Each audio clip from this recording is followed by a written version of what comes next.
तो आज आपको बहुत कुछ नया सीखने को मिलेगा। पहले मैं आपको जो इम्पोर्टेंट फैक्ट हैं वो बताऊंगा, उसके बाद हम सभी राज्यों के टाइगर रिजर्व के बारे में पढ़ेंगे। मैं आपको मैप की सहायता से और ट्रिक की सहायता से पढ़ाऊंगा ताकि आपको ये याद रहें। तो चलिए बिना देरी किए हुए वीडियो को शुरू करते हैं।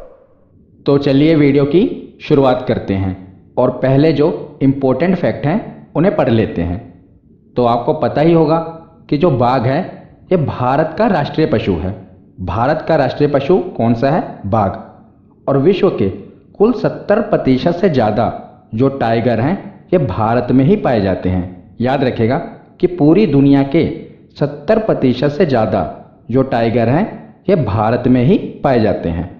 और भारत सरकार द्वारा भारत में बाघों की संख्या में जो ये लगातार गिरावट हो रही थी, तो बाघों को बचाने के लिए वर्ष 1973 में प्रोजेक्ट टाइगर की शुरुआत की गई थी। बहुत ही महत्वपूर्ण है, ये बहुत बार पूछा गया है कि प्रोजेक्ट टाइगर की शुरुआत कब की गई थी। तो वर्ष 1973 में की गई थी। याद रखिएगा, इम्पोर्टेंट है। और किसके द्वारा की गई थी?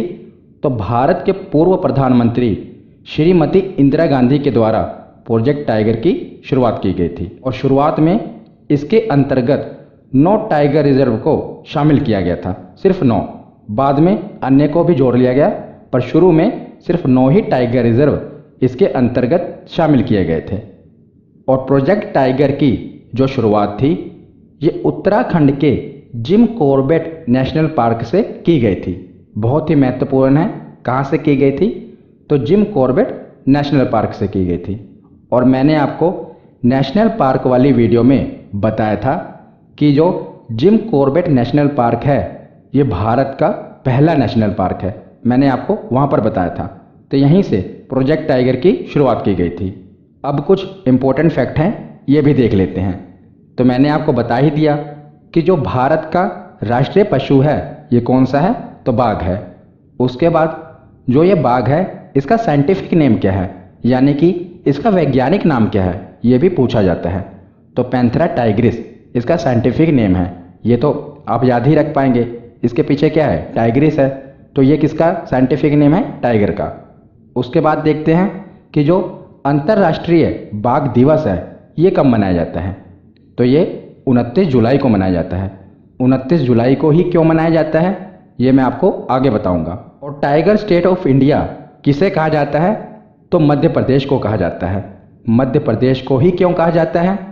तो भारत में अगर बात करें सबसे ज़्यादा बाघ किस राज्य में पाए जाते हैं, तो पहले नंबर पे आता है मध्य प्रदेश। 2018 की गणना के अनुसार, मैं भी आपको बताऊंगा आगे। तो सबसे ज़्यादा बाघ भारत के मध्य प्रदेश में पाए जाते हैं, इसीलिए इसे टाइगर स्टेट ऑफ इंडिया कहा जाता है। अब हम आगे देखते हैं। इस प्रकार अभी हमने पीछे देखा कि भारत में बाघों के संरक्षण के लिए वर्ष 1973 में प्रोजेक्ट टाइगर की शुरुआत की गई ताकि बाघों का संरक्षण किया जा सके। तो उसी प्रकार दुनिया के जो दूसरे देश थे जहाँ पर बाघ थे, खासकर एशिया वाले देश, वहाँ पर भी बाघों की संख्या लगातार घट रही थी। तो बाघों के संरक्षण के लिए एक अंतर्राष्ट्रीय मीटिंग बुलाई गई। तो ये मीटिंग कब बुलाई गई थी? तो 29 जुलाई 2010 को। ये तारीख याद रखिएगा, 29 जुलाई 2010। और कहाँ पर बुलाई गई थी? तो रूस के सेंट पीटर्सबर्ग। कहाँ पर बुलाई गई थी? याद रखिएगा, रूस के सेंट पीटर्सबर्ग। तो रूस के सेंट पीटर्सबर्ग शहर में एक टाइगर समिट के दौरान दुनिया भर के बाघों की घटती संख्या के संदर्भ में एक समझौता किया गया था। और यह क्या समझौता किया गया था? समझौता ये किया गया था कि 2022 तक विश्व में बाघों की आबादी दोगुनी करने का लक्ष्य रखा गया था। तो इस समझौते में ये डिसाइड हुआ था कि हम अपने अपने देश में जो बाघों की संख्या है उसे दुगना कर लेंगे। कब तक कर लेंगे? तो 2022 तक कर लेंगे। तो ये लक्ष्य रखा गया था। और मैंने आपको अभी पीछे बताया ना कि 29 जुलाई को अंतर्राष्ट्रीय बाघ दिवस मनाया जाता है। तो अब आपको क्लियर हो गया होगा कि क्यों मनाया जाता है, क्योंकि 29 जुलाई को ही एक अंतर्राष्ट्रीय समझौता हुआ था कि हमने बाघों का संरक्षण करना है। तो इस समझौते में ये डिसाइड किया गया कि 2022 तक सभी देशों ने जहाँ पर बाघ हैं उन्होंने अपने देशों में 2022 तक बाघों की जो संख्या है उसे दोगुना करना है। और याद रखिएगा, नेपाल ने यह लक्ष्य 2018 में ही हासिल कर लिया। तो 2018 में ही नेपाल ने बाघों की संख्या को दुगना कर लिया, जो 2010 में थे उनसे दुगना। और भारत ने यह लक्ष्य 2019 में हासिल कर लिया। तो याद रखिएगा, नेपाल ने 2018 में और भारत ने 2019 में बाघों की संख्या दोगुना करने का लक्ष्य प्राप्त कर लिया है। अब आगे हम देखते हैं कि भारत में प्रत्येक 4 वर्ष के अंतराल में बाघों की संख्या की गणना की जाती है। तो बाघों की गिनती की जाती है हर 4 वर्ष के अंतराल में। तो जो पिछली गणना हुई थी ये 2018 में हुई थी। अब अगली गणना होगी 2022 में। तो हम देखते हैं कि जो 2018 में गणना हुई थी उसमें जो बाघों की संख्या थी ये कितनी है, तो 2967। याद रखिएगा, ये आंकड़ा पूछा जाता है कि वर्तमान में बाघों की संख्या कितनी है। तो भारत में वर्तमान में बाघों की संख्या है 2967। ये 2018 की गणना के अनुसार है। अगर हम 2014 में देखें तो 2014 में थी 2226। उससे पहले कितनी थी 2010 में, तो 1706। तो ये भारत के लिए अच्छी बात है कि भारत में लगातार जो बाघों की संख्या है ये गिर नहीं रही, अब बढ़ रही है। उसके बाद हम देखते हैं कि अगर राज्यों की बात की जाए तो सबसे ज़्यादा बाघ भारत के किस राज्य में है।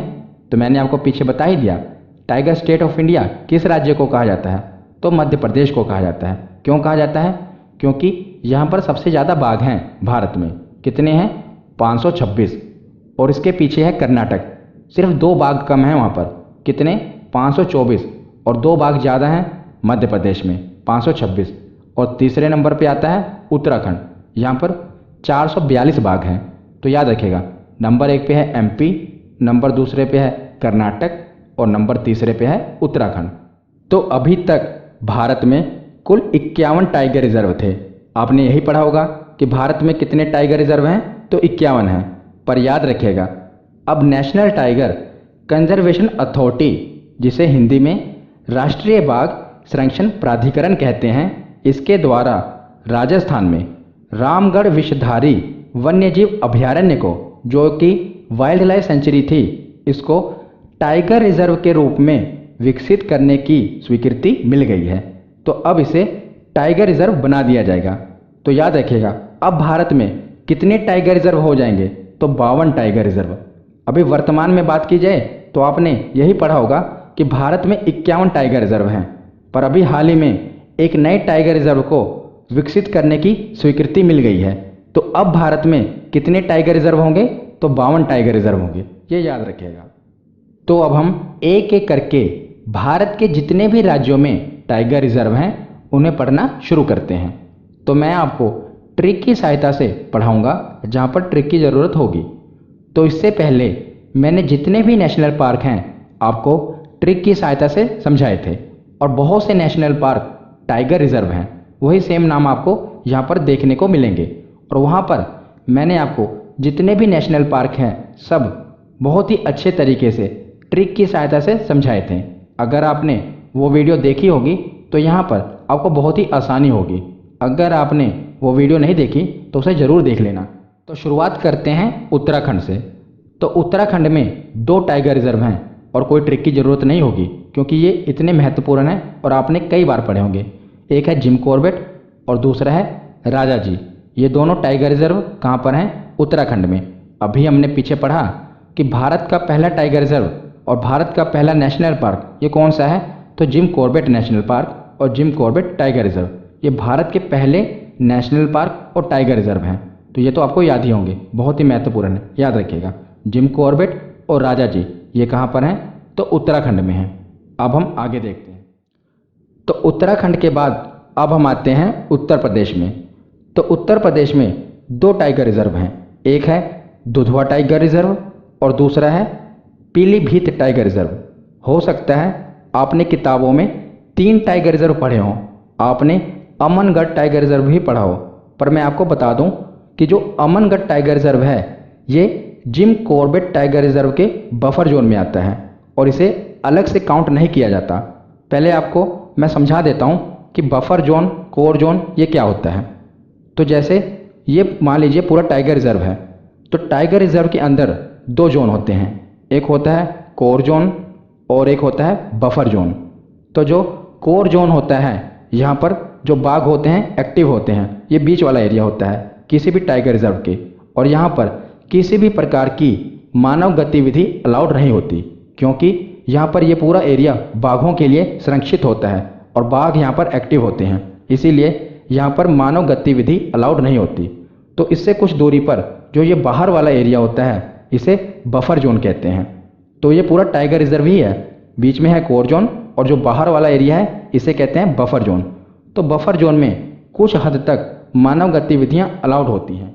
अभी पीछे हमने जिम कॉर्बेट टाइगर रिजर्व के बारे में पढ़ा, जो कि उत्तराखंड में आता है। तो उसी जिम कॉर्बेट टाइगर रिजर्व के बफर जोन वाले एरिया में अमनगढ़ टाइगर रिजर्व बनाया गया है। तो जो जिम कॉर्बेट टाइगर रिजर्व है वो है तो उत्तराखंड में, पर जो उसका बफर जोन है वो उत्तर प्रदेश में भी आता है। तो उसी के बफर जोन में अमनगढ़ टाइगर रिजर्व बनाया गया है, पर इसे अलग से काउंट नहीं किया जाता, याद रखिएगा। अगर आप NTCA की ऑफिशियल वेबसाइट पर जाएंगे और वहाँ पर देखेंगे तो जो ये अमनगढ़ टाइगर रिजर्व है इसे अलग से काउंट नहीं किया जाता, क्योंकि ये जिम कॉर्बेट टाइगर रिजर्व के बफर जोन में आता है। उससे बाहर होता तो इसे काउंट कर लिया जाता, पर उसी टाइगर रिजर्व के बफर जोन में आ जाता है, इसीलिए इसे अलग से काउंट नहीं किया जाता। आप ऑफिशियल वेबसाइट पर जाकर चेक कर सकते हैं। तो देखते हैं कि दुधवा टाइगर रिजर्व और पीलीभीत टाइगर रिजर्व इसे याद कैसे करें। तो दुधवा जो है ये तो बहुत ही महत्वपूर्ण है, और जो पीलीभीत है इसे तो आप ऐसे भी याद कर सकते हैं, जो पीलीभीत जिला है ये उत्तर प्रदेश में है, उसे रिलेट कर सकते हैं। और बात है दुधवा की, तो भारत में सबसे ज़्यादा दूध का उत्पादन कौन सा राज्य करता है, तो उत्तर प्रदेश करता है। इसमें है ना दुधवा, तो सबसे ज़्यादा दूध का उत्पादन कौन सा राज्य करता है, उत्तर प्रदेश। इसे आप रिलेट कर सकते हैं। दुधवा और पीलीभीत ये कहाँ पर है, तो उत्तर प्रदेश में है। अब हम आगे देखते हैं। तो उत्तर प्रदेश के बाद अब हम आते हैं पश्चिम बंगाल में। तो पश्चिम बंगाल में दो टाइगर रिजर्व हैं और ये तो वर्ल्ड फेमस हैं, इनकी कोई ट्रिक की ज़रूरत नहीं पड़ेगी, ये आपको ऐसे ही याद होने चाहिए। एक है सुंदरवन और दूसरा है बुक्सा। ये मैंने आपको नेशनल पार्क वाले वीडियो में भी बताए थे, और ये टाइगर रिजर्व भी हैं। कौन से, सुंदरवन और बुक्सा। इन्हें आप ऐसे ही याद रख लेना, क्योंकि ये तो बहुत ही इंपॉर्टेंट है और आपने कई बार पढ़े होंगे और सुने भी होंगे कि सुंदरवन नेशनल पार्क कहाँ पर है, सुंदरवन टाइगर रिजर्व कहाँ पर है। तो ये पश्चिम बंगाल में है और सुंदरवन बहुत ही इंपॉर्टेंट है, याद रखिएगा। तो पश्चिम बंगाल के बाद अब हम आते हैं ओडिशा में। तो ओडिशा में दो टाइगर रिजर्व हैं, एक है सिमलीपाल और दूसरा है सतकोसिया टाइगर रिजर्व। ये दोनों ही कहाँ पर हैं, ओडिशा में। और सिमलीपाल तो नेशनल पार्क भी है, मैंने आपको बताया था। अब देखते हैं कि इन्हें याद कैसे करना है। आप देखेंगे कि जो भारत के समुद्र से सटे हुए राज्य हैं ये ज़्यादातर डेवलप हैं, जैसे कि गुजरात हो गया, महाराष्ट्र हो गया, कर्नाटक हो गया, केरल हो गया। ये सभी राज्य समुद्र से सटे हुए जो भी हैं ये डेवलप हैं।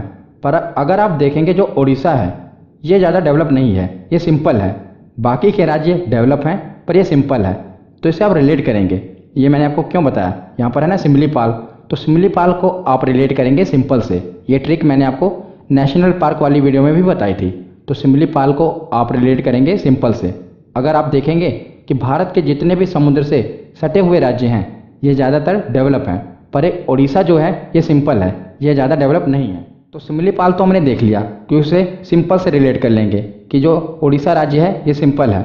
और दूसरा जो सतकोसिया, इसे कैसे याद करेंगे, तो देखिए अगर आप ओडिशा को पढ़ेंगे, पीछे क्या दिशा, दिशा को रिलेट करेंगे दिशा से, दिशा यानी कि डायरेक्शन। और सतकोसिया को अगर आप ध्यान से पढ़ेंगे तो ये डिस्टेंस के बारे में बता रहा है। सतकोसिया यानी कि 7 कोस, ऊपर है डायरेक्शन और नीचे है डिस्टेंस। तो डिस्टेंस और डायरेक्शन हम पढ़ते हैं ना, किसी भी डायरेक्शन में अगर जाना है तो दूरी तो पता ही होनी चाहिए, डिस्टेंस तो पता ही होना चाहिए। तो यहाँ पर बताया जा रहा है कितना डिस्टेंस, 7 कोस, ऊपर क्या है, दिशा है। तो डिस्टेंस और डायरेक्शन इससे आप रिलेट कर लेना कि ओडिशा में ही होगा सतकोसिया टाइगर रिजर्व।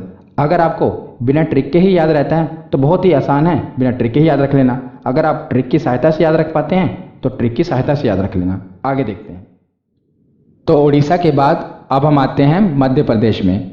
तो मध्य प्रदेश में 6 टाइगर रिजर्व हैं और ये वही सेम है जो हमने मध्य प्रदेश के नेशनल पार्क पढ़े थे, वही सेम टाइगर रिजर्व हैं। कौन कौन से? पहला है कान्हा, दूसरा है बांधवगढ़, तीसरा है पन्ना, चौथा है सतपुड़ा, पांचवा है संजय और छठा है पेंच टाइगर रिजर्व। और याद रखिएगा, जो ये पेंच टाइगर रिजर्व है, आप अगर मध्य प्रदेश के मैप में देखेंगे तो यहाँ पर ये देखिए, ये है पेंच टाइगर रिजर्व। ये बिल्कुल बॉर्डर पर है और ये मध्य प्रदेश और महाराष्ट्र दोनों राज्यों में फैला हुआ है। याद रखिएगा, जो पेंच टाइगर रिजर्व हैं, इसके दोनों राज्यों में पेंच लगे हुए हैं, मध्य प्रदेश में भी और महाराष्ट्र में भी। क्योंकि अगर आप नक्शे को ध्यान में रखिएगा तो मध्य प्रदेश के नीचे की ओर इस तरफ है ना महाराष्ट्र, तो यहाँ पर है पेंच टाइगर रिजर्व। ये दोनों राज्यों में फैला हुआ है, मध्य प्रदेश में भी और महाराष्ट्र में भी, दोनों तरफ इसके पेंच लड़े हुए हैं। तो पहला कौन सा है? Kanha tiger reserve. तो देखिए, इनकी कोई ट्रिक की ज़रूरत नहीं पड़ेगी आपको। मैंने आपको नेशनल पार्क वाली वीडियो में बताया था कि कान्हा, माधव और बांधव, ये तीनों नेशनल पार्क कहाँ पर हैं? तो ये मध्य प्रदेश में है। तो कान्हा को ही माधव कहा जाता है और माधव से बांधव रिलेट हो रहा था, तो मैंने आपको कहा था इसे याद रख लेना। तो कान्हा, माधव और बांधव ये कहाँ पर हैं? मध्य प्रदेश में है। उसके बाद जो पन्ना टाइगर रिजर्व है, पन्ना की खान कहाँ पर है? तो मध्य प्रदेश में है ना, जहाँ से हीरे का खनन होता है। मैंने आपको बताया था पन्ना की खानें बहुत ही मशहूर हैं, यहाँ से हीरे का खनन होता है और ये मध्य प्रदेश में है। उसके बाद है सतपुड़ा।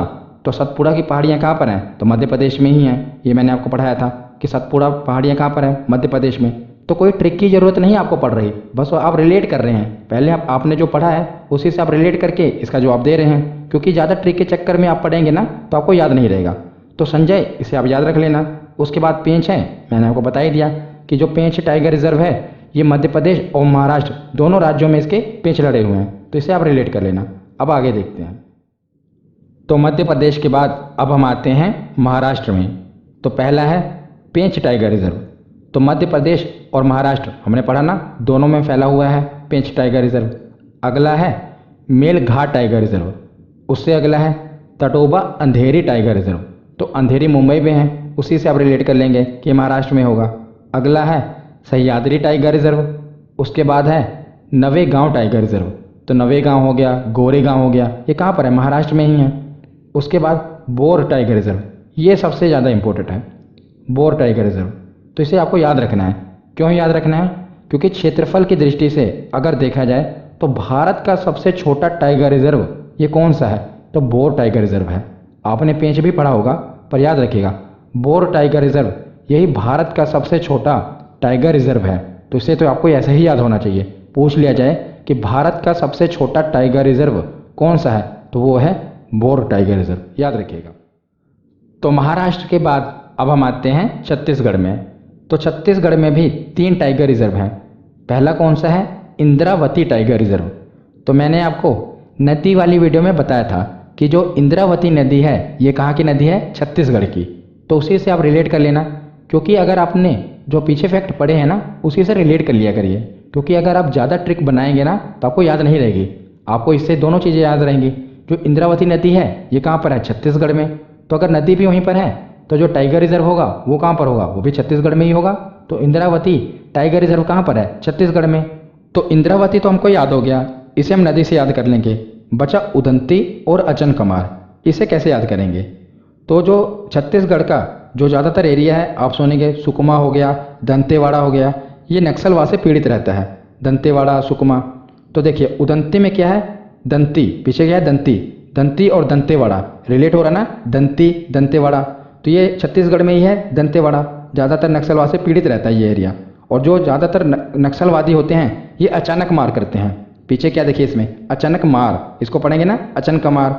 तो जो नक्सलवादी होते हैं ये अचानक मार कर देते हैं। और दंतेवाड़ा वाला जो एरिया है ये नक्सलवाद से पीड़ित रहता है। तो छोटे छोटे हिंट होते हैं जिनसे आप ये रिलेट कर पाएंगे। दंती से आप रिलेट करेंगे दंतेवाड़ा, और आपको पता होगा दंतेवाड़ा हो गया, सुकमा हो गया, ये जो एरिया है छत्तीसगढ़ में ही है और नक्सलवाद से पीड़ित रहता है। और जो नक्सलवादी होते हैं ये छुपकर वार करते हैं, अचानक मार कर देते हैं हमारे सैनिकों पर। जो हमारे वहाँ पुलिसकर्मी होते हैं उन पर अचानक मार कर देते हैं ये नक्सलवादी।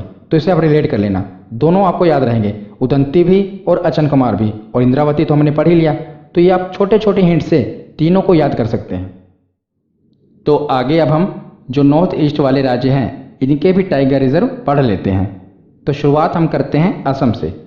तो असम में 4 टाइगर रिजर्व हैं, मानस, नमेरी, काजीरंगा और ओरांग।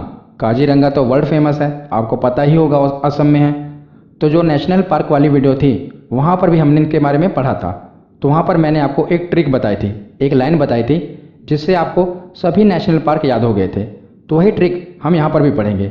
इससे क्या होगा, आपको जो टाइगर रिजर्व हैं और जो नेशनल पार्क हैं दोनों याद रहेंगे उसी एक ही लाइन से। तो वहाँ पर मैंने आपको एक कहावत बताई थी कि जब मियाँ बीवी राजी तो क्या करेगा काजी। ये कहावत अभी तक आपके कभी काम नहीं आई, पर जो ट्रिक है ये ज़रूर आपके काम आएगी। तो ट्रिक ये है कि माना ना मेरी असम का काजी और करवा दी डिब्रू राज से शादी। तो देखिए, इस लाइन से आप जितने भी नेशनल पार्क हैं असम के और जितने भी टाइगर रिजर्व हैं वो सब याद कर लेंगे। क्या है, माना ना मेरी असम का काजी करवा दी डिब्रू राज से शादी। तो देखिए, माना से हो जाएगा मानस टाइगर रिजर्व और मानस नेशनल पार्क भी है। ना मेरी टाइगर रिजर्व और ना मेरी टाइगर रिजर्व के साथ साथ नेशनल पार्क भी है। असम का काजी तो असम से रिलेट हो जाएगा कि असम का है। काजी से क्या होगा, काजीरंगा। और से हो जाएगा ओरांग टाइगर रिजर्व। करवा दी डिब्रू राज से शादी। तो जो ये डिब्रू राज बचे, डिब्रू से डिब्रू नेशनल पार्क और राज से राजीव गांधी नेशनल पार्क, ये दोनों नेशनल पार्क हैं पर टाइगर रिजर्व नहीं है। और बाकी के जो हमने पढ़े ये टाइगर रिजर्व भी हैं और साथ ही साथ नेशनल पार्क भी हैं। तो इसी एक लाइन से हम टाइगर रिजर्व और साथ ही साथ जो भी नेशनल पार्क हैं असम के उन्हें याद रख पाएंगे। तो ये लाइन याद रखिएगा, माना ना मेरी असम का काजी और करवा दी डिब्रू राज से शादी। तो असम के बाद है अरुणाचल प्रदेश। अरुणाचल प्रदेश में 3 टाइगर रिजर्व हैं। पहला है नामदाफा, दूसरा है पक्के और तीसरा है कमलांग टाइगर रिजर्व। तो 3 टाइगर रिजर्व कहाँ पर हैं, अरुणाचल प्रदेश में। तो इन्हें आप याद कैसे रखेंगे, पहला क्या है नामदाफा, इसमें क्या है नाम, और अरुणाचल प्रदेश में अरुण, ये एक नाम है ना अरुण, तो इसे आप रिलेट कर लेना। नामदफा ऊपर क्या है अरुण, तो नाम है ये। और आप देखेंगे नीचे ये भी है कमल, कमल भी एक नाम है ना। तो अरुण और कमल ये दोनों क्या है नाम, रिलेट करिएगा एक दूसरे को। और बीच में क्या है पक्के, तो अरुण और कमल ये दोनों पक्के मित्र हैं आपस में। इसे आप रिलेट कर लेना कि अरुण कमल पक्के मित्र हैं। तो आपको ये चारों चीज़ याद रहेगी कि ये अरुणाचल प्रदेश में है और 3 टाइगर रिजर्व हैं।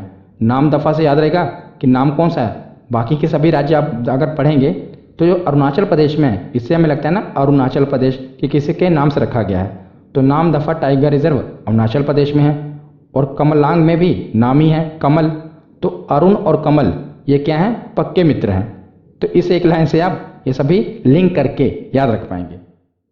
तो अरुणाचल प्रदेश के बाद अगला राज्य है मिजोरम। तो मिजोरम में एक ही टाइगर रिजर्व है, डंपा टाइगर रिजर्व, बहुत ही इंपॉर्टेंट है। कौन सा, डंपा टाइगर रिजर्व। तो इसे कैसे याद रखेंगे, तो देखिए मिजोरम में मिजो है ना, तो मिजो को आप रिलेट करेंगे मजा और डंपा को डंका। सुना होगा आपने डंका बजा दिया, तो डंका क्या होता है, एक नगाड़ा होता है, एक बड़ा सा नगाड़ा। तो जब नगाड़ा बजता है तो सुनने में मज़ा आता है। तो मिजोरम में मज़ा आता है जब डंपा यानी कि डंका बजता है। तो जब नगाड़ा बजता है तो सुनने में मज़ा आता है। तो इससे आप रिलेट कर लेना, आपको याद रहेगा। तो आगे अब हम 3 राज्य देखते हैं, बिहार, आंध्र प्रदेश और झारखंड। तीनों में एक ही एक टाइगर रिजर्व है, तो इसकी कोई ट्रिक की ज़रूरत नहीं पड़ेगी, आपको ऐसे ही याद होनी चाहिए। तो बिहार में कौन सा है, तो वाल्मीकि टाइगर रिजर्व। तो ये तो हमने नेशनल पार्क में भी पढ़ा था कि वाल्मीकि नेशनल पार्क कहाँ पर है, बिहार में, एक ही है, आपको याद रख लेना। तो बिहार के बाद है आंध्र प्रदेश। तो आंध्र प्रदेश में है नागा अर्जुन सागर श्रीशैलम टाइगर रिजर्व। बहुत ही इम्पोर्टेंट है, क्यों, क्योंकि यह भारत का सबसे बड़ा टाइगर रिजर्व है। क्षेत्रफल के हिसाब से देखा जाए तो भारत का सबसे बड़ा टाइगर रिजर्व कौन सा है, तो यही है श्रीशैलम टाइगर रिजर्व। ये कहाँ पर है, तो आंध्र प्रदेश में है। और आंध्र प्रदेश के साथ ही साथ ये तेलंगाना में भी फैला हुआ है, याद रखिएगा। ज़्यादातर एरिया इसका आंध्र प्रदेश में ही है और यह भारत का सबसे बड़ा टाइगर रिजर्व है। इसे आप कैसे याद रखेंगे, क्योंकि ये तो इम्पोर्टेंट है। तो देखिए मैं आपको जब भी बताता हूँ तो आंध्र प्रदेश को किससे रिलेट करना है, अंधेरे से, आंध्र अंधेरा। और नागार्जुन में क्या है, नाग। तो जब भी नाग काट लेता है, नाग डस लेता है, तो आँखों के आगे अंधेरा छा जाता है ना नाग के काटने पर। तो इसी से आप रिलेट कर लेना कि जब भी नाग डसेगा, नाग काट लेता है, तो आँखों के आगे अंधेरा छा जाता है। तो नागार्जुन कहाँ पर है, आंध्र प्रदेश में है। तो आंध्र प्रदेश के बाद अब हम आते हैं झारखंड में। तो झारखंड में एक ही टाइगर रिजर्व है, पलामू टाइगर रिजर्व। इससे अब याद कर लेना, बिहार में भी एक है वाल्मीकि और झारखंड में भी है पलामू। तो अब हम आते हैं तेलंगाना में। तेलंगाना में 2 टाइगर रिजर्व हैं, इसमें से अमराबाद टाइगर रिजर्व ये बहुत इंपॉर्टेंट है। ऊपर कौन सा है? कंवल टाइगर रिजर्व, ये भी कहाँ पर है? तेलंगाना में। और अमराबाद टाइगर रिजर्व कहाँ पर है? ये भी तेलंगाना में है। तो अमराबाद को कैसे याद रखेंगे? तो तेलंगाना की राजधानी कौन सी है? हैदराबाद। और ये कौन सा है? अमराबाद। तो हैदराबाद और अमराबाद रिलेट हो रहा है ना, इसे अब याद रख लेना। तो तेलंगाना के बाद आते हैं केरल में। तो केरल में 2 टाइगर रिजर्व हैं, एक है पेरियार और दूसरा है परम्बिकुलम। तो मैंने आपको बताया था कि पेरियार से संबंधित कोई भी चीज़ पूछी जाए, नदी हो, बांध हो, नेशनल पार्क हो, टाइगर रिजर्व हो, तो पेरियार से कोई भी चीज़ पूछी जाए तो वो कहाँ पर है? केरल में। ये तो कितनी बार हम पढ़ चुके हैं, आपको ऐसे ही याद होना चाहिए कि जब भी पेरियार आए आप समझ जाना ये केरल में ही होगा। और दूसरा है पेरम्बिकुलम। तो इराविकुलम, पेरम्बिकुलम, कुलम वाली भी कोई चीज़ होती है तो केरल में ही होती है। तो इनके तो ऐसे नाम है ना, आप नाम ही पढ़ के आपको पता लग जाएगा कि ये केरल में होंगे। अगर आप पिछली वीडियो देख रहे होंगे तो आपको पता ही चल जाएगा कि कुलम वाली कोई चीज़ हो, जैसे इराविकुलम हो गया, पेरम्बिकुलम हो गया, तो ये केरल में ही होगी। और पेरियार तो मैंने आपको बता ही दिया कि पेरियार से संबंधित कोई भी चीज़ आपसे पूछ ली जाए, भैया ये पेरियार नदी बताओ, पेरियार बांध बताओ, पेरियार नेशनल पार्क बताओ, पेरियार टाइगर रिजर्व बताओ, तो ये कहाँ पर होगा? तो केरल में ही होगा। तो ये आपको ऐसे ही याद होना चाहिए, इसकी कोई ट्रिक की ज़रूरत आपको नहीं पड़ेगी। अब आगे देखते हैं। तो अब हम आते हैं तमिलनाडु में। तमिलनाडु में 5 टाइगर रिजर्व हैं। कौन कौन से? अन्नामलाई, मुदुमलाई, श्रीविल्लीपुथुर मेघामलाई, कलक्कर मुंडन थुराई टाइगर रिजर्व और सत्यमंगलम टाइगर रिजर्व। इसमें से सबसे ज़्यादा इम्पोर्टेंट है ये वाला मेघामलाई, क्योंकि ये जो हमारा 51 टाइगर रिजर्व है ना, 51 नंबर वाला, यही वाला है। इसके बाद अभी लेटेस्ट ऐड हुआ है 52nd वाला, वो भी हम आगे पढ़ेंगे, वो राजस्थान में है। तो तमिलनाडु वाला जो ये है ये 51 नंबर वाला है, इसीलिए ये लेटेस्ट ऐड हुआ है अभी 2021 में ही, इसलिए इसके ज़्यादा चांस हैं। तो इसे हम याद कैसे रखेंगे? तो देखिए, जितने भी मलाई वाले टाइगर रिजर्व है ना, ये सभी तमिलनाडु में होंगे। देखिए, अन्नामलाई हो गया, मुदुमलाई हो गया, मेघामलाई, ये कहाँ पर है? तमिलनाडु में। अगर आप देखें तो तमिल, TAMIL, MIL है ना, इसके पीछे अगर आप लगाएंगे के तो ये क्या बन गया? मिल्क। और मिल्क में ही होती है मलाई। तो जितने भी मलाई वाली चीज़ें हैं ये कहाँ पर है? तमिलनाडु में। इसी से आप रिलेट कर लेना। और ये मेगा मलाई वाला तो भूलना ही मत, ये कहाँ पर है? तमिलनाडु में। अन्नामलाई, मुदुमलाई, मेघामलाई, ये तीनों मलाई वाले कहाँ पर हैं? तो तमिलनाडु में। और यही तीनों इंपॉर्टेंट है। अब आगे देखते हैं। तो तमिलनाडु के बाद अब हम आते हैं कर्नाटक में। तो कर्नाटक में भी 5 टाइगर रिजर्व हैं, डांडेली, नागरहोल, बिलिगिरी, बांदीपुर और भद्रा। तो इसे आप याद कैसे करेंगे? तो जो भद्रा है इसको आप तुंगभद्रा नदी, आपको मैंने बताया था ना तुंगभद्रा नदी, तो जो तुंगभद्रा नदी है ये 2 नदियों के संगम से बनी है, तुंग प्लस भद्रा, तो इनसे बनी है तुंगभद्रा। तो जो तुंगभद्रा नदी है ये कर्नाटक से ही निकलती है, उसी से आप रिलेट कर लेना। भद्रा, तुंगभद्रा, ये कहाँ से निकलती है? कर्नाटक से। तो भद्रा टाइगर रिजर्व कहाँ पर है? कर्नाटक में। जो अपने पीछे फैक्ट पढ़े हैं ना, उसी से आप रिलेट कर लीजिए करिए, ताकि आपको याद रहे। अगर आप नई नई ट्रिक बनाएंगे ना तो आपको भूल जाएगी। तो आप तुंगभद्रा नदी से रिलेट कर लेना। तुंगभद्रा नदी आपने पढ़ी थी, वो कर्नाटक से निकलती है। तो जो भद्रा होगा टाइगर रिजर्व, ये कहाँ पर होगा? कर्नाटक में होगा। तो भद्रा टाइगर रिजर्व ये तो आपको याद हो गया। अब जो ये ऊपर के 4 टाइगर रिजर्व हैं ये कर्नाटक में हैं, ये आपको कैसे याद होंगे? तो मैं आपको एक छोटी सी कहानी बताऊंगा, उस कहानी से रिलेट करके आपको ये याद हो जाएगा। वो कहानी आपके दिमाग में फिट हो गई ना तो आपको कभी नहीं भूलेगा। पहले तो आपको ये पता होना चाहिए कि कर्नाटक को हम रिलेट करेंगे नाटक से। इसके पीछे क्या है ना, कर्नाटक, तो ये तो आपको ईजिली याद रहेगा कि कर्नाटक को हम रिलेट करेंगे नाटक से। तो हमारी कहानी ये है कि जो सबसे पहले वाला लॉकडाउन लगा था उसमें बहुत शक्ति थी। हम घर में पूरी तरह से बंद थे, अगर कोई इमरजेंसी होती थी तभी बाहर निकलते थे, नहीं तो पुलिस वाले डंडे से मारते थे। अब तो खैर लॉकडाउन लगभग हट ही गया, पर जो सबसे पहले वाला लॉकडाउन लगा था उसमें बहुत शक्ति थी। तो उसी से हमारी कहानी स्टार्ट होगी। तो देखिए, फिर भी कई लोग ऐसे थे ना जिन्हें कोई इमरजेंसी नहीं भी होती थी, तो फिर भी वो घर के बाहर घूमने निकल पड़ते थे। तो देखिए, तो कई लोग घर के बाहर नगर में घूमने के लिए निकल पड़ते थे, नगर से नागरहोल। तो जो लॉकडाउन लगा था तब भी वो अगर घूमने निकलेंगे तो पुलिस वाले क्या करेंगे? डंडे से मारेंगे, डंडे से डांडेली। अब जब पुलिस वाले डंडे से मारेंगे तो लोग क्या करते थे? नाटक करते थे कि हमें तो इमरजेंसी है इसीलिए हम बाहर निकले हैं। तो देखिए क्या है कि कई लोग लॉकडाउन में नगर में घूमने के लिए निकल पड़ते थे, नगर से नागरहोल। तो पुलिस वाले क्या करते थे? डंडे से मारते थे, डंडे से डांडेली। जब पुलिस वाले डंडे से मारते थे तो लोग क्या करते थे? नाटक करने लग पड़ते थे कि हमें तो इमरजेंसी है, और कई लोग अकड़ने लग पड़ते थे पुलिस वालों के सामने। तो पुलिस वाले क्या करते थे, उन्हें ले जाकर टेम्पररी जेल में बंद कर देते थे। तो बंद से बांदीपुर। जब उन्हें बंद कर देते थे तो उनकी अकल ठिकाने लग जाती थी, और जब अकल ठिकाने लग जाती थी तो भीगी बिल्ली की तरह, बिल्ली से बिल्ली गिरी तो भीगी बिल्ली की तरह रोने लग पड़ते थे, तो पुलिस वाले उन्हें छोड़ देते थे। यही है हमारी कहानी। पहले ये है कि जब लॉकडाउन लगा था, इतनी सख्ती थी, फिर भी कई लोग नगर में घूमने के लिए निकल पड़ते थे। तो जब नगर में वो घूमने निकले, अगर उन्हें कोई इमरजेंसी नहीं है तो पुलिस वाले डंडे से मारते थे। फिर वो नाटक करते थे, और जब वो नाटक करते थे और कई लोग अकड़ने लगते थे तो उनकी अकल ठिकाने के लिए पुलिस वाले उन्हें बंद कर देते थे, बंद से बांदीपुर। अब जब वो कई लोग रोने लग पड़ते थे, भीगी बिल्ली बन जाते थे, फिर उन्हें वो छोड़ देते थे। तो इसी से हम चारों याद रख लेंगे, डांडेली, नागरहोल, बिलीगिरी और बांदीपुर और कर्नाटक। तो जो मैंने आपको ये कहानी बता दी ना, अब आपको कभी भूलेगा नहीं, क्योंकि जो हमारा दिमाग है ये स्टोरी कोई बता दो या कोई इमेज दिखा दो उसे ज़्यादा याद रखता है। तो आपको ये कभी भूलेगा नहीं। जब भी डांडेली आएगा तो आपको दिमाग में आ जाएगा कि हाँ, लॉकडाउन में जो फालतू लोग निकले थे बाहर में नगर घूमने के लिए, तो पुलिस वाले उन्हें डंडे से मारते थे। तो डंडे से मारते थे तो वो नाटक करते थे, तो आपको दिमाग में आ जाएगा कि डांडेली कहाँ पर है, तो कर्नाटक में। तो अब एक ही राज्य बचा है, इसके भी टाइगर रिजर्व पढ़ लेते हैं। तो अभी जो लेटेस्ट टाइगर रिजर्व शामिल किया गया है उसे राजस्थान में ही शामिल किया गया है। तो इसे एक बार देख लेते हैं कौन सा है ये। रामगढ़ विषधारी टाइगर रिजर्व, ये हमारा लेटेस्ट टाइगर रिजर्व है। तो इसे तो आपको याद ही होना चाहिए। ऊपर के 3 देख लेते हैं कि इन्हें कैसे याद करें। तो रणथंभौर, तो रणथंभौर तो नाम से ही क्लियर हो गया कि ये कहाँ पर होगा, राजस्थान में। रणथंभौर हो गया, चित्तौड़गढ़ हो गया, ये कहाँ पर होते हैं, तो राजस्थान में। तो दूसरा है सरिस्का टाइगर रिजर्व, तो ये तो मैंने आपको नेशनल पार्क वाली वीडियो में भी बता दिया था। तीसरा देखते हैं मुकुंदरा, ये बहुत इंपॉर्टेंट है, मुकुंदरा हिल्स टाइगर रिजर्व। तो इसे कैसे याद रखेंगे, तो देखिए ये तो मैं आपको ऐसी ट्रिक बताऊंगा आप कभी भूलेंगे ही नहीं। अभी आप अगर न्यूज़ देख रहे होंगे तो राज कुंद्रा जी छाए हुए हैं, तो उसी से हम याद रखेंगे। देखिए राजस्थान में क्या है, राज, और मुकुंदरा के पीछे क्या है, कुंद्रा, तो राज कुंद्रा। तो इससे आप रिलेट कर लेना, क्या है राजस्थान में क्या है, राज, और मुकुंदरा के पीछे क्या है, कुंद्रा, तो राज कुंद्रा। अब आप कभी नहीं भूलेंगे कि ये कहाँ पर है, मुकुंदरा, तो राजस्थान में है। तो आज की ये वीडियो यहीं पर ख़त्म होती है।